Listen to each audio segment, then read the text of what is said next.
नमस्कार, मैं खुशी जायसवाल। आप देख रहे हैं उभरता समाचार।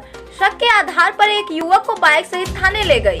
गोपीगंज नव नियुक्त कोतवाल ब्रिजेश सिंह ने अपने तेवर दिखाने शुरू किए।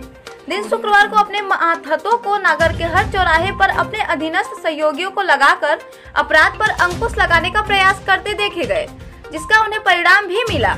कोतवाली क्षेत्र के राजमार्ग के मिर्जापुर तिराहे पर बाइकों की चेकिंग के दौरान एक पैदल लेकर आ रहा था। Crime inspector Harkesh Singh sub inspector Sarfaraz Ahmad ने जब उसे रोका तो वह शक पका गया। जब पुलिस ने चेक किया तो गाड़ी पर लगा नंबर प्लेट किसी और गाड़ी का था।